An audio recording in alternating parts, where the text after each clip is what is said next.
So, before I get into what this video is about, I should explain the premise. Reason and evidence and logic is not enough for us. Our environments actually stimulate who we are, our culture, our social surroundings, our physical surroundings, whether we have access to food, shelter, water, education, and so forth. Those conditions create us. Even physics is finding out that the space defines us. There's more space than there is matter. So that's a very important and key element here. So to go into it, the video is to address some implicit meanings behind the generalizations of the role of government, the role of politics, and the scientific method. I would say that religion as an institution is somewhat involved in this, but probably to a lesser extent, which you'll see as the video unfolds.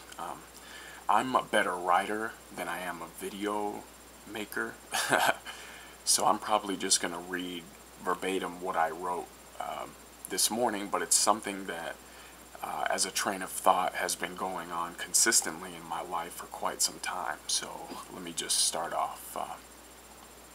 We think in concepts and ideas. Our environments provide feedback through relationships in order to help us learn and adapt to our surroundings.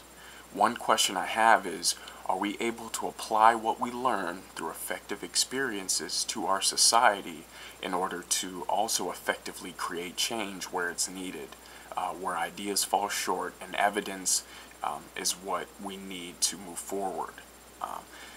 To interrupt, I would say no, because the government as an institution clearly prevents us from following the natural path.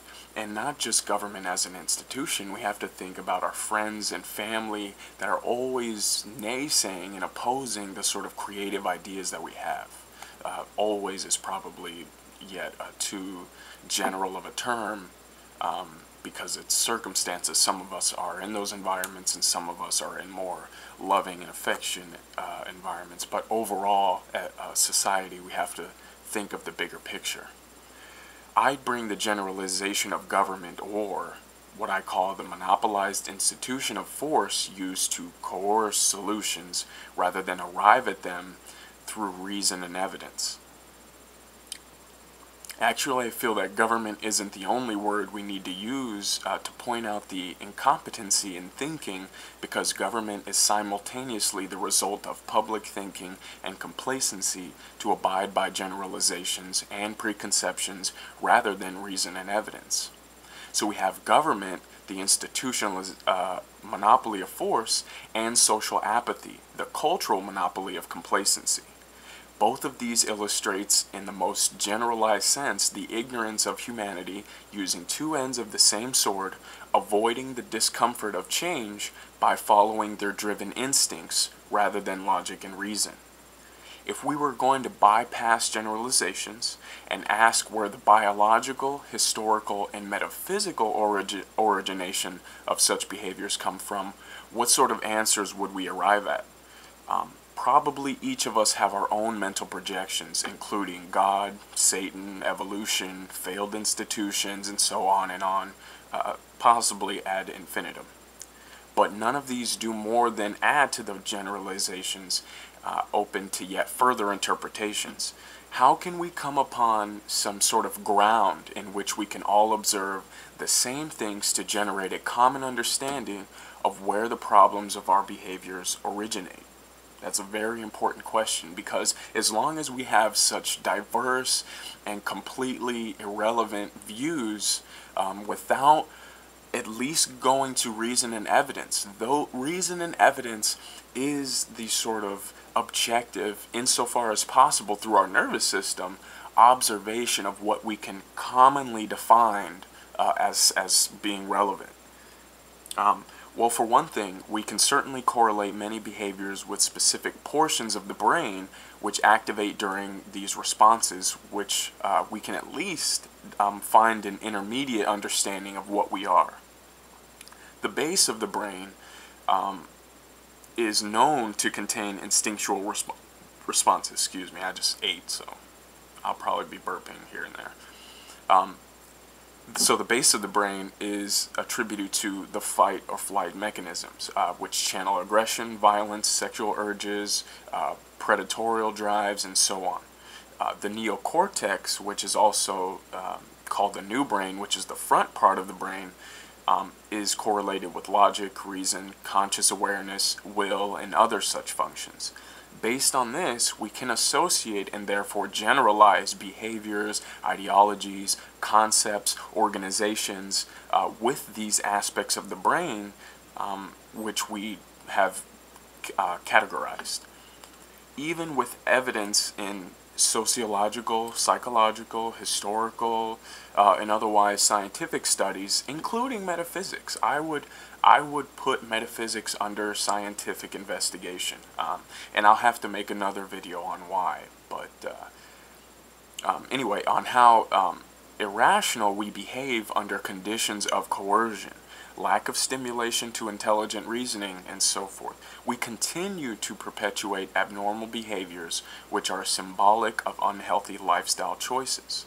So, to say another way, even through all the evidence, we still fail to engage it because of, if we're following this train of thought, we have to open to the realization that our minds are programmed and specifically conditioned, which goes back to what I started saying, which is that our environments define us.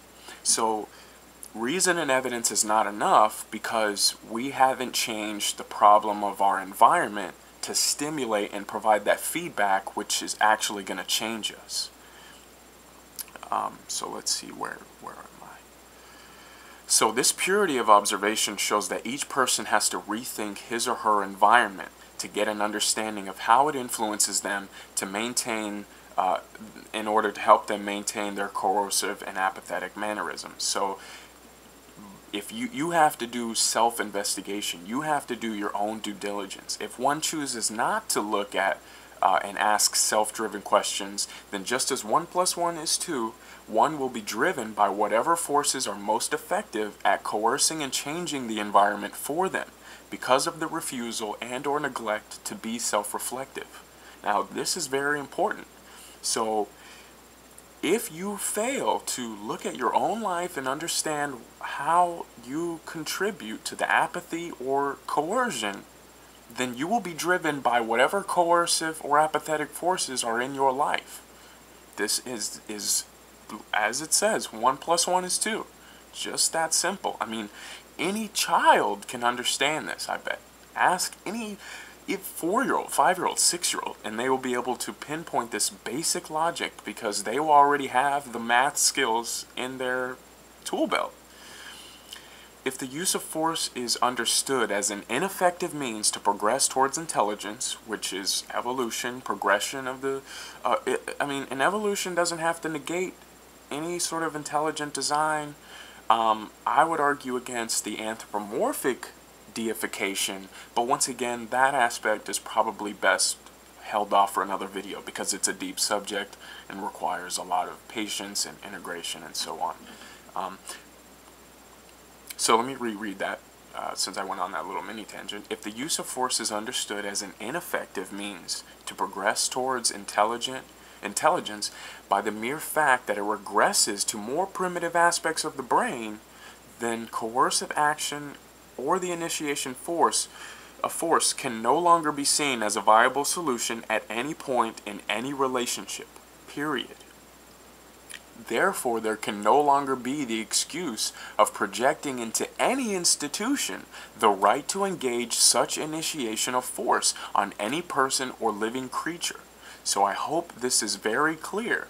So if you would not use the initiation of force in your own personal relationships, then it is illogical and erroneous to extend that responsibility to someone else.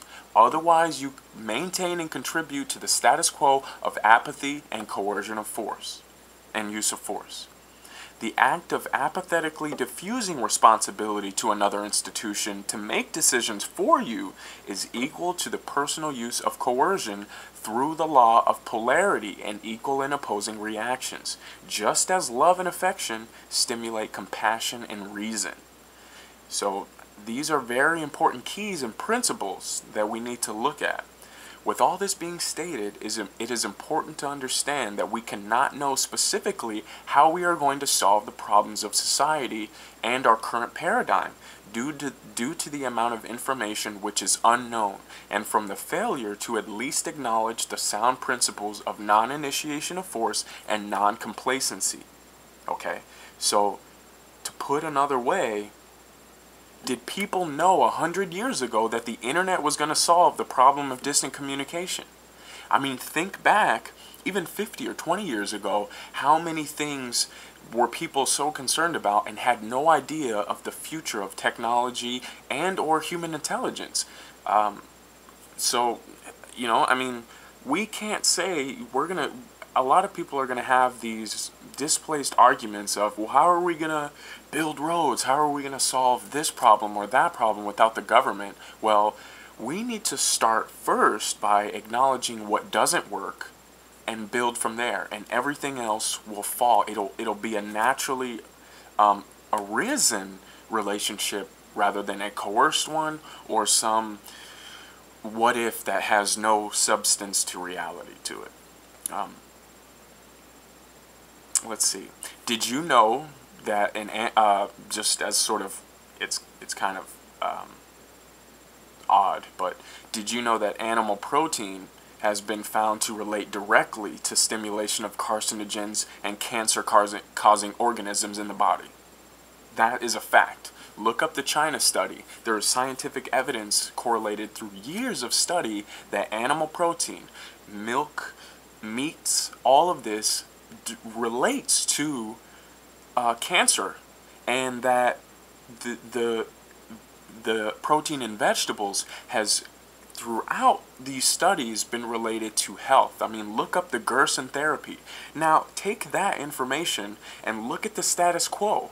Milk for breakfast, bacon for breakfast, you know, all of these preconceptions, cultural preconceptions of what a standard, you know, American diet is, are now seen to being directly correlated to the cancer and diabetes and obesity. So just a simple twist and something that easy, and think now how hard it would be for each person to completely change their diet like that. I mean, that's how it doesn't happen. So we maintain the bad diet, and then we go to you know, the doctor to fix our problems without going to the root and solving the issue. So I just wanted to insert that as sort of a, you know, just to show how the standard is pointless. I mean, the concepts we take for granted are the concepts which drive our personalities because they are culturally driven before we exited our mother's wombs, and therefore must be examined as whether or not they are relevant to our current existence. I hope this contributes sound argumentative points and thought-provoking discussions, because most of us were just born into this, and yet we defend so dramatically all these preconceived notions and generalizations that we have about government, about politics, about religion. And the internet has allowed us to converge so much information, you know, just to touch on religion, which I'll hopefully go into soon. All of the evidence that shows that the same sort of principles are throughout our ancient history, and that civilizations, advanced civilizations, once existed to help perpetuate human beings and culture and all this stuff, and it's like we just don't want to look at it. We don't want to bring this up. So it's important that we do, and that's the only way we're ever going to move forward and fix the problems. And I think that what is being said right now is a very important foundation for how we talk about government, how we look at government as an institution, and in our personal lives relating to the coercion, apathy, and force that we use in our own relationships. So it's not distant. They're the same thing, two sides of the same coin. And I'll just end that with this, and I hope you guys got something from it, and be looking forward to reading your comments.